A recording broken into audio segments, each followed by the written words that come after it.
to this ENFRA show with me, Professor Iyer, editor and publisher of both ENERTIA and Marconomy magazine. And we have a very important guest in Bhutan today from Thimphu, the capital city of the country, a country which is the closest friend of India.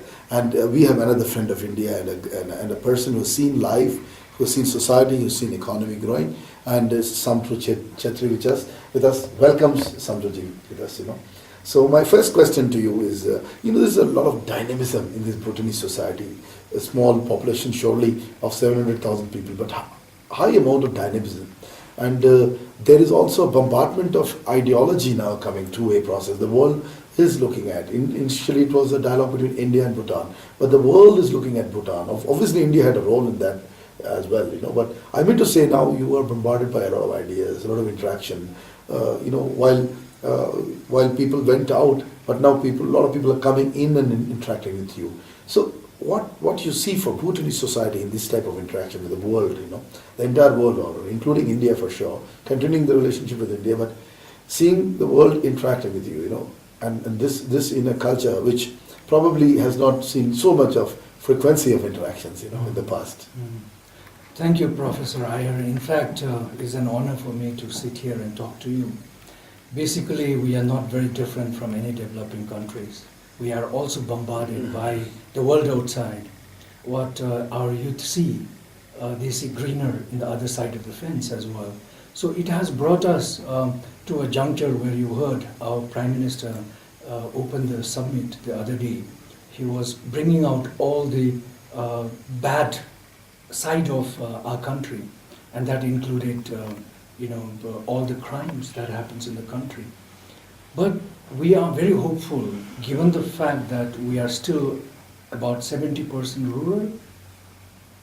We are very hopeful that the little amount of issues that we have can be quite quickly addressed, because we have begun educating for GNH in schools from already 2009. And now from April this year, the GNH Center, my institute, is going to also start piloting in schools compassion and mindfulness and ethics into the school, in learning processes, starting with teachers themselves, so that the way they behave, the way they walk through will be a transformative idea to the students as well. Yes, there are challenges. I'm not saying we are not without challenges, but given the fact that we are a small nation with very small population, and we still, although the king gave us democracy, he gave his crown to the people, but he is still our uniting force. He is still our symbol to which we look at. And he has been the driving force in our entire transformation, also among the youth, because he meets everybody. So he is also called the king of the people. Exactly. So that way, obviously there is a force from outside, that the world outside comes and tells you, oh guys, you don't have this, you're no more Shangri-La, you don't have that, oh you lack all these facilities. But they don't try to see from the side of the people how happy they are without having all those. And this has also brought transformation. And as you know, now roads are reaching to every villages. That already draws back all the rural population to urban area. Exactly. And that's killing the farming and the systems back, the networking. In fact, it forces our elderly people to come to the cities and start living with their own children who are working here. And that does not bring happiness to them, because children on the other side feel it's a burden on them, that the parents have come into the cities, leaving everything behind, while the houses are all locked in the interiors of Bhutan. But we see that also there is also a momentum where people have understood that we are going wrong. So there is also some minds around, some schools of thoughts, that we should do much more to attract people back in the villages. Good, sir. So we are going through that process at the moment, and if you happen to meet any of the students, for example, of class 10, 9, and ask to them, what is the most important to you? They will immediately tell you that, money is not everything. Exactly. All the youth consider money brings happiness, but they don't realize that more and more brings more greed into you, and you become more unhappy because you keep chasing something which doesn't come to you at all. Right. So therefore, even this school of thought is also changing among the youth. In fact, we just recently concluded a youth program for 450 youth on the very principles of values of ethics of life and living, with mindfulness as the basic means. And we understood how reflective they became all of a sudden. So we're very hopeful, given this fact that we are still connected to our rural farming. Although I am living here, but I'm born in a farm. Right. I was in fact, I was born in a cow shed. Great. And That's wonderful. Yes, and from cow shed I reached to the Prime Minister's office, but that was not my intention. Right. It was automatically. It happened. Automatically it happened. Right. You didn't crave for it. No, I never craved for it. Lovely. And every time I went back home, my mother chased me away. Mm-hmm. And in 2006, actually, I had to come back. Although I had already left my job and started to work with the community in my small farm, to do, because happiness is not in the consumerism. Absolutely. Happiness is much more beyond that, where you can balance your, nurture your inner self. Right. So in that connection question, with your very important involvement with the GNH issues, and then you are training younger people for understanding national happiness and moving towards gross national happiness. See, shouldn't we dynamically, why everything is dynamic. The king has taken a great initiative that the earlier king, the senior one, who actually brought the concept, and the younger one who further done, both are doctorates, highly qualified people, and now very highly educated people like you, who are intellectuals who know the process, and you are going forward. You're bringing ethics and morals situations, which are very important for business as well, because in India we're talking of ethics in business today. It's the biggest topic, to see that the contribution to the nation will come. And a very important thing that you said is decentralized development, which is uprooting people. So which was also the concept of Mohandas Karamchand Gandhi, the great man who probably is called the father of the nation. And India actually must go back to the forefront of decentralized model. So you have almost said the same thing. For a very big country of 1.2 billion, it seems similar to a small country that you think that you are, but your big idea of GNH. This big idea, can't it be made global? To make it global, probably a big friend like India, the same friendship can be extended to expand it. And I tell you, there is a great concept, because we should go back to actually making people happy. Yet, I would say through the process of karma, which has been impacting both Buddhism, Hinduism, and I would say all of Asian faiths, to work hard and build people up, work for others, not only for yourself. Don't you think that we need to really stress and go back and work? And that is what this business is all about. Business is not untouchability. It is not about only profits, but profitability. Profitability is a sustainable long-term approach which comes from ethics, morality, decentralization, and bringing the GNH. Don't you find that somewhere we are missing this great element, and somebody of your type can actually bring that mentality into people, and I think all the dishappiness of going towards urban center. Maybe rural centers become like urban, so that people don't migrate. Yes. Facilities are given to them. True. As well. True. Sorry. In fact, our uphill task is that actually we want to bring all the benefits, all the facilities of the urban into the rural area. But talking about GNH, Bhutan has brought it to the UN. UN in fact has requested Bhutan to propose what could be after 2015 Millennium Development Goals. Mm-hmm. So we have the Secretariat for New Development Paradigm, and GNH plays a big role there. Great. We have submitted the report to UN already in December last year, and now next year we are going to have again an international conference of high level people in Bhutan for GNH as well. So GNH has become global. There were 5 international conferences already around the world, and now we have the philosophy of GNH that's measurable, and GNH is not something that provides you happiness, but it provides you condition where you can practice your own well-being and happiness. That is GNH. Now, how does the government look into this is, You could go to such a specific disintegrated data that you could say in a village called Chokor, there are women between the age of 35 and 50 who are unhappy. And the reason for unhappiness is one of the domains, which is education, is missing. Yeah. So how does the government address that? They quickly get into non-formal education, they put a strategy, they put the funds there. So they try to bring equity all through the country. Right. So that's how the government looks at it. And then as well, the government also has a tool called policy screening tool, which any new programs, new businesses, anything you name it, new policies coming in, have to go through 22 parameters, which look into equity, looks into environment, looks into distribution patterns, looks into your health. How does it bring a transformation into the society? And if it doesn't pass through with plus 66 points, then the project fails. Right. And so we are very concerned about this. And the world is changing very fast, although we know that much of the world is run by all the big people with great amount of money, actually. So it's difficult to break them because they are dependent on the corporations and big industries. But if you look into people themselves, you talk about southern Italy, you talk about southern England, they are in fact talking about livelihood.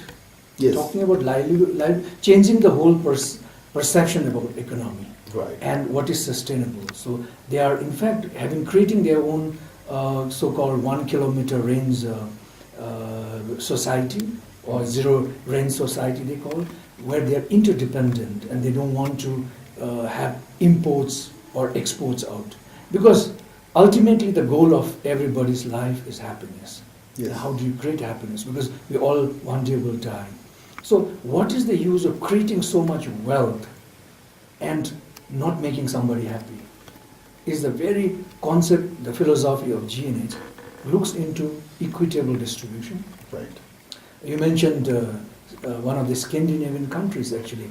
They are one of the happiest nations because... Yeah, Sweden. We are talking about Sweden. Yeah, for sure. For example, Denmark is the happiest nation. Yeah, that was yeah. rated in 2013 World Happiness Report. Right. Just for two things. One, their difference between rich and the poor is Very low, minimal, very low, very yes. low.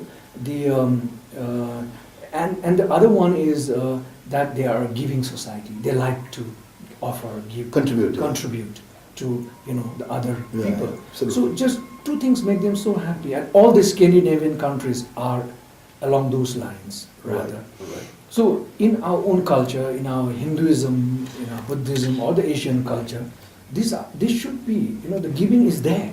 Yeah, it's already there. It's already there. I think we were taught first that giving makes you happy. Happy, exactly. And it is part of our genetic code, in fact. Yes, exactly. And we are not following it. Yes, we're not following it. Yeah. So now what we're trying to say through GNH is that we need to follow this back. Yes, And we need to find the purpose of our life and living. exactly. You know? Now, for example, we were talking about business leaders. So I was of the opinion that business leaders, unless they embrace philanthropy, they will not be happy. For example, in America, Bill Gates, unless he formed a public fund and then he called everybody else to form 50% of their entire life's earning, we put in a fund for social development. I don't think he would have ever gotten happiness just by creating Microsoft. No. And so even the richest guys in America, which includes him and Warren Buffett, who came, have created some amount of business community which actually is able to contribute back to the society. Because finally they earned, because the taxation system in America is earning from the people, and it's with people's money through which businessmen become rich. True. So there is an example right there in the richest economy in the world's open democracy. And that's the unhappiest nation in the world. Exactly. They are unhappy because they did too late to do this. And it needed a Bill Gates or a Warren Buffett to achieve this. I think over the next 10 years, if they look intrinsically and they stop this blatant consumption, probably they will achieve it. So exactly I want to come to that question. Consumerism versus materialism. So how do you address this? One is that we need something and we have to consume. You and me need food because we feel hungry. And we have to eat maybe 2 chapatis and maybe some rice, some dal and some whatever you like. After that, with the second roti, this was not me, this is Mahatma Gandhi. Once he said famously that the first roti is important, it's a need. The second one, you already fulfilled your need. The third one is now reaching want. And the fourth one, you're making more people go hungry. How do we see this, sir? In fact, just to give you one example, we have a college called Gedu College of Business in southern Bhutan. Okay. And every quarter, you had the disciplinary committee sitting around and addressing number of problems of the students. And they were all disciplinary problems. And we started with the universal human value, exactly on the lines of Mahatma Gandhi. We said, we just asked them, do you want to be happy? They said yes. Then we said, do you think other people want to be happy? Yes. And they said yes. And then the third question we asked was, do you think other people want you to be happy? Yes. And there was no answer. They all were silent. They all were silent. So, there is this, which you talked about, the doubt of the people. There's no courage. Because you think you lost in the perception that the others don't think good about you. Yeah. So this needs to be broken, and this could be broken through the universal value. And we asked them, by the way, how many dresses do you have back in your cupboard in your hostel? Absolutely. And they had no idea. They started scratching their head. We said, what do you want to do with that? Exactly. And they said, oh. And the following day, they started to wash it, bring it in bundles into the, college. Yeah. And they started to distribute, And then we started talking to them that what we need for a human body is nourishing food. Correct. Just to nourish your body, Right. not more, not less. Few pieces of clothes Right. that can take you through different temperatures. Right. And number 3 is roof over your head. Exactly. If you have these 3 things, all that you make after that does not go with you into the graveyard. So Or what to we the call is roti kapda makan. makan. So basically, if we do not exceed this, Yes. we are within the limits of needs of consumption, of materialism. But if you cross this, then we are into the domain of greed. So therefore, we try to bring the value of material and spiritual balance. Right.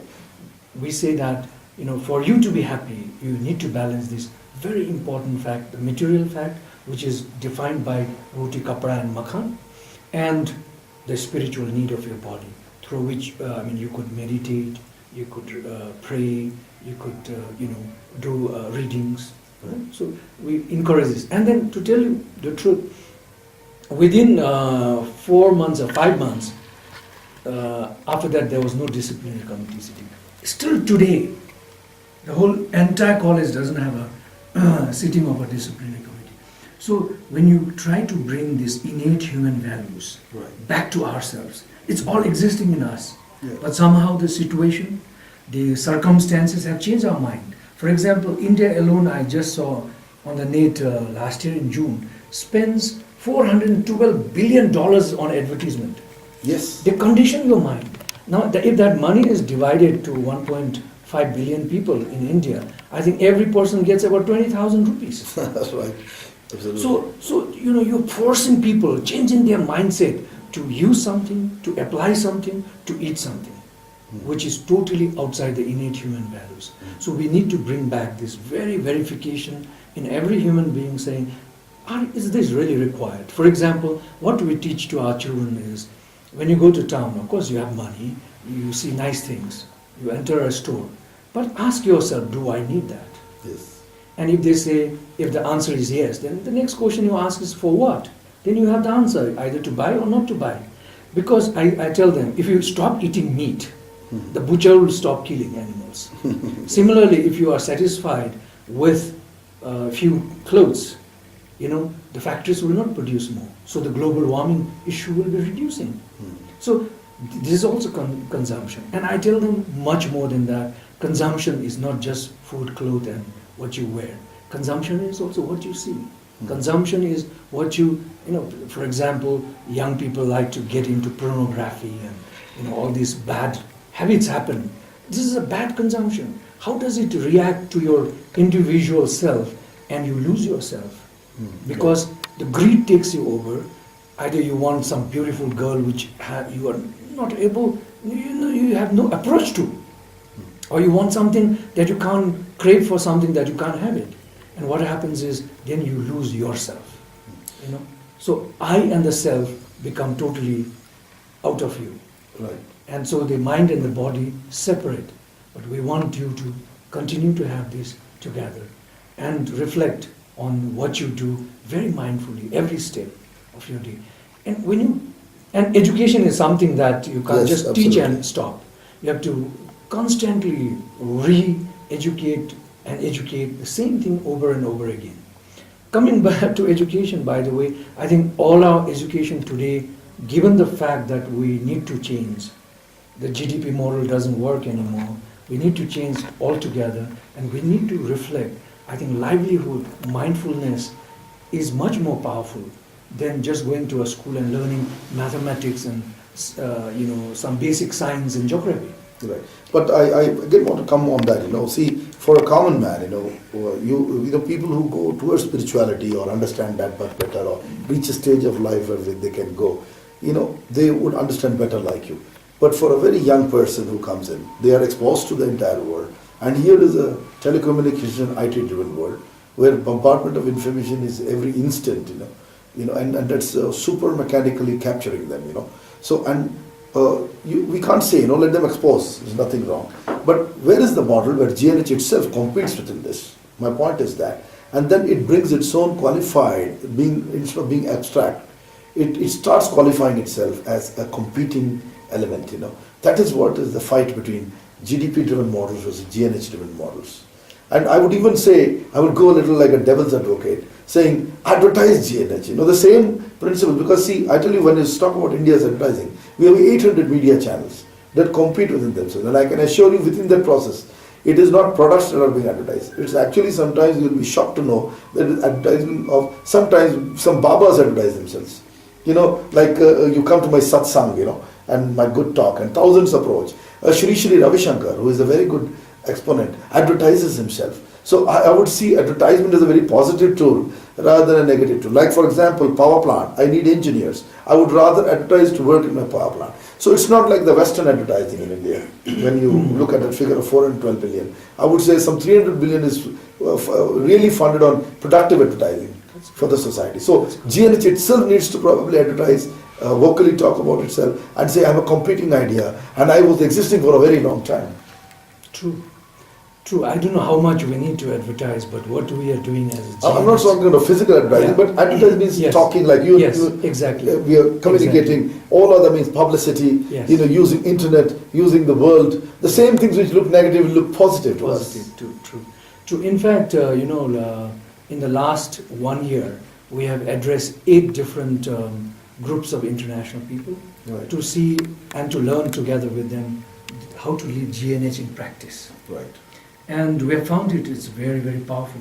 We had in the group, including the governor of Oregon and his wife, First Lady, who participated. Now, what he did when he went back was invited 20 more governors to his state and began the process. That's great. So GNH is not limited to Bhutan. Correct. It must expand. It must expand, and we have expanded. Very good. We have expanded. We had, in fact, in 2012, April 2nd, 800 participants globally. There were 6 Nobel laureates, in fact, who were participating. We had leaders from around the world. We had ambassadors who really took heart in GNH very much.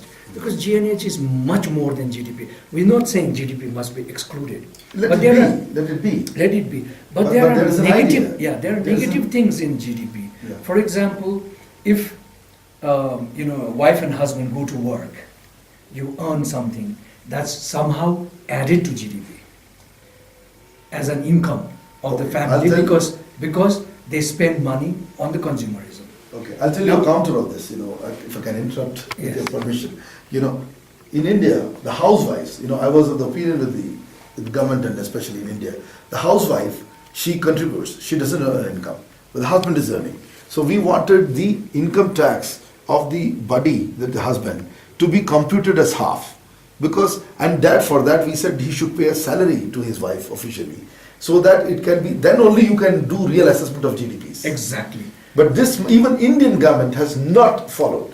I mean, it's a suggestion from me, has still not been followed. Although we will be much closer to the GNH than anybody else in the world. We are not only neighbors, but we actually practice GNH most of the times Yes. without knowing it, True. So I do not know. I just wanted to interject and tell you this. Yes. Even today, people don't consider a housewife as contribution.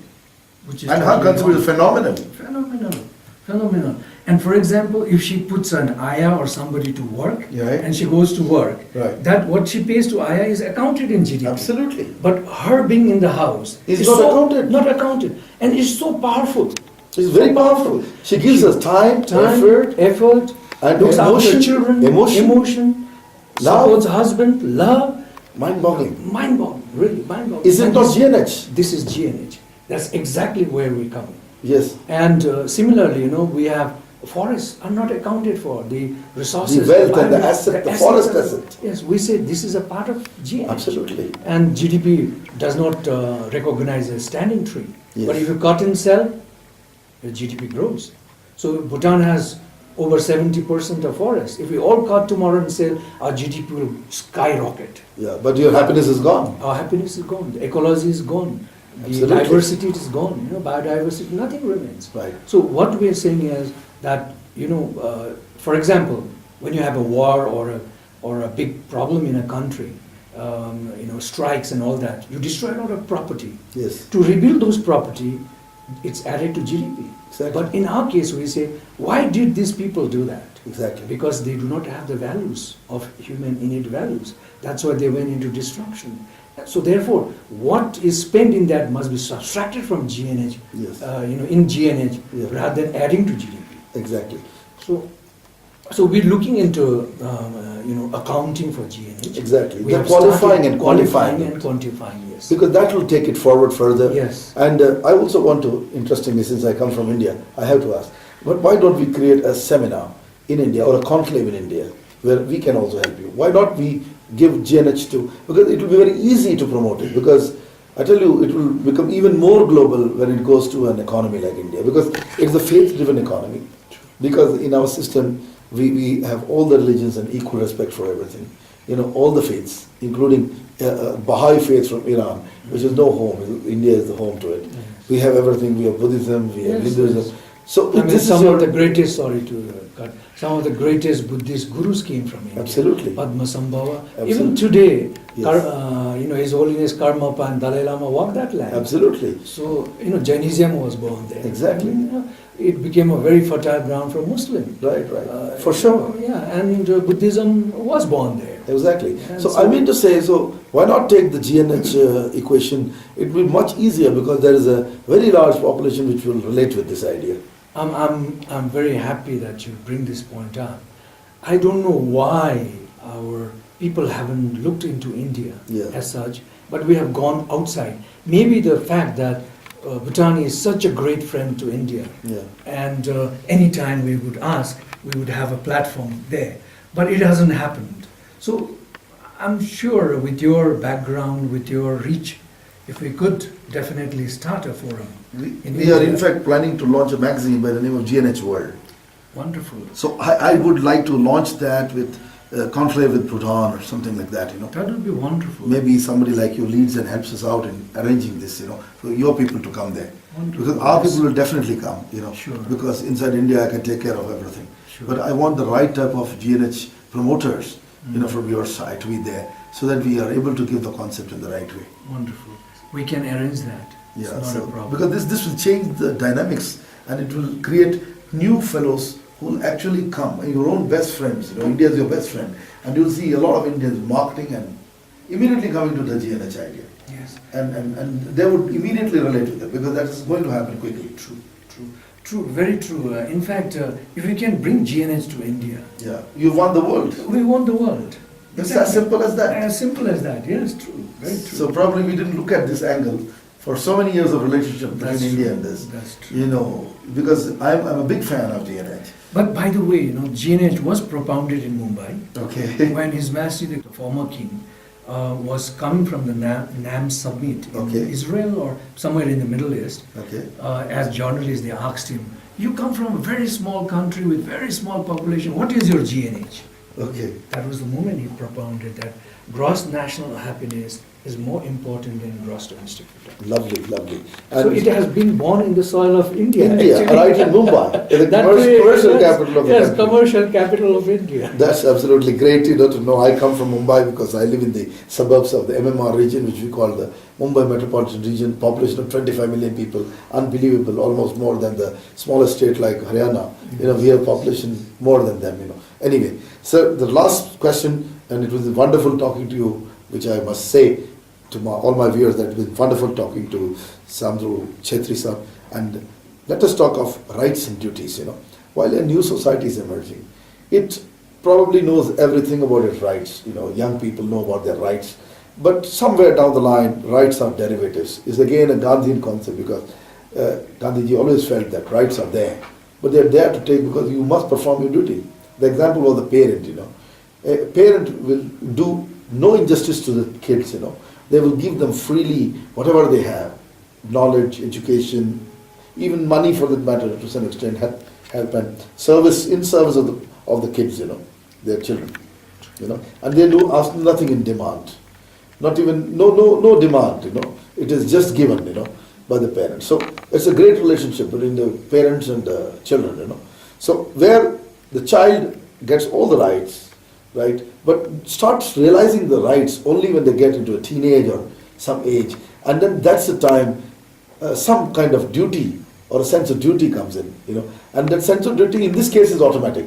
But in case of relationship between nations, where societies, government, and monarchies, or anything that you call it, governance or government, and relationship come, probably I think the population never understands most of the time its duties. It's only bothered about its rights, not because of anything else, but because of the process, probably. Right. So how do you think of this? Shouldn't we encourage and keep a kind of a educative process of all the rights are there, but you must not forget your duties towards the society, towards the environment, towards the community, towards yourself, towards the future, your children, their children, the next children, and towards the animals, the next animals, towards the beings that surround and make the planet. Wonderful. In fact, if you go back a little bit in history, our former king, the fourth king of Bhutan, the present king's father, The Jigme Singye Wangchuk, or the Honorable. yes, His Majesty Jigme Singye Wangchuk, Yes, actually designed, he's the architect of... absolutely, the gross national happiness. Yes, he's not only gross national happiness, also the democracy. Great. People didn't know, but he decentralized the power from, from the center to district Yes. in 1982. Then he decentralized from district to the lowest block Right. in 1990. Okay. So 10 years later. Something like what we have in the Gram Panchayats in Gram India. Panchayat, yes. Similar. Similar. Okay. So basically the power was in the hands of Of the common ultimately man. of the, no, Okay. it was on the top, Right. the king and his ministers. But he devolved this power slowly To the common man. to the common man, asking them, it's your duty to say what you want, Exactly. and we put it in the plan and provide you. Yeah. So he designed this over 30 years, Right. and suddenly when he realized that it was time now, he asked the a committee to develop our constitution. Correct. And in that constitution, by the way, we have, I think, unlike any constitution, we have, things like that the king will resign at the age of 65. Okay. You know? So there's also a kind of a retirement age. Yes, retirement. He said that 60% of our land must be under forest. Okay. There are duties spelled out in the constitution. Absolutely. of It's every important. citizen. It's important. Yes. You can't damage the environment for the process of just Yes, growth. yes. Growth without environment is no growth. Yes, no good.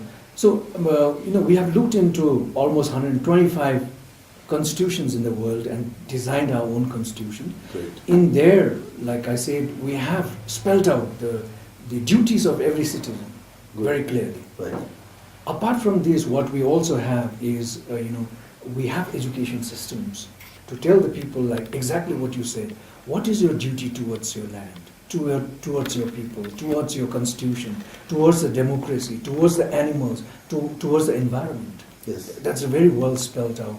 And we do try to bring these issues also in forums, in discussions, and in trainings.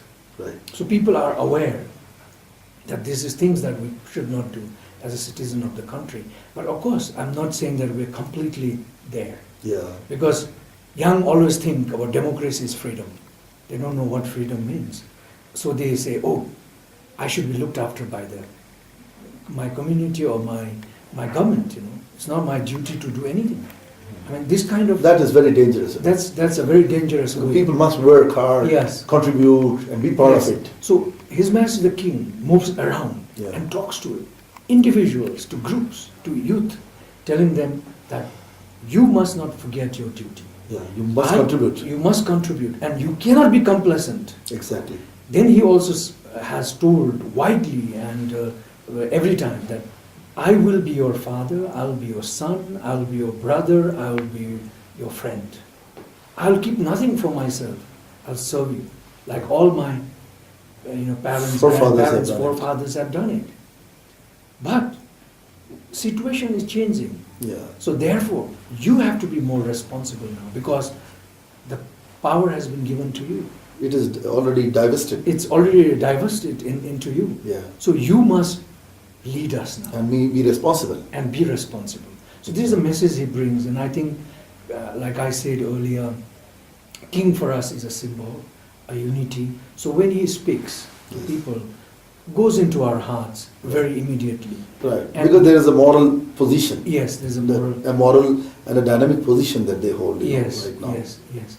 And so I do not see that Bhutan will change drastically in this area. Yeah. Although the power devolution has already taken place. Right. People make their demands and get their plans, and they also execute themselves. It's not driven by the top-down model, it's rather the bottom-up model. So it's functioning, but we will still, because we are still young, it will still need few more years before we can be proud of that. Every citizen in this country knows what his or her duty is. Like for example, even Sweden, it has a monarchy, but it is a democracy. Yes. And I do not think, over several years what I studied here, it's so free that today somebody was just telling me that you can be constructively critical of the king as well, inside Sweden. So I give all the best of luck to the kind of democracy that you evolve, because finally the chance is when people become responsible. Because every time the responsibility of your great dynasties of the Wangchuck dynasty has done its duty. Yes. It is done for a century. Yes. And I was at the centenary celebration. Oh. And I think it is right timing, it's a right time that when a group of people, for what they came together was just fighting the British in those days, yes. I remember. But over a period of time, now we are fighting different things. We are fighting an economic agenda, we are fighting sustainability, we are fighting modern day situation. We are not in the old world situation. So I think they are right, because I think the wisdom is there very clearly. And I think Bhutanese society has enough wisdom, to grow itself. So I wish you all the best. Thank you. And Saamdu Chetri sahab, it's wonderful. The Indian viewers who are going to watch ENFRAtv are going to have a great time seeing your interview, and probably they'll get the idea that it's not all money, and it's not all money, honey. It's also a lot of happiness that you to generate amongst families, the smallest bundle of society, amongst communities who live together, and then goes to nation, and then goes to world order. This exchanges that you must see every global citizen happy. And that's what the message that Saamdu Chetri has given us. The world is, we have Vasudhaiva Kutumbakam. The entire world is a community. It's our family. And it's our family. That's the Indian way of thinking. That's obviously the Bhutanese way of thinking. We are no different. And today we have the most friendly country. And I want to also say that India and Bhutan are not only friends today. Probably this friendship is spiritual. It is beyond imagination. And that friendship will continue forever. It has nothing to do with just the economic agenda. It has got to do with the gross national happiness of our people. Yes. Thank you, sir. Very deep insight. Thank you, Iyer sahab. Thank you, my sir. best to all the people in India. I wish you all the happiness in the world. Thank you, sir. Thank you.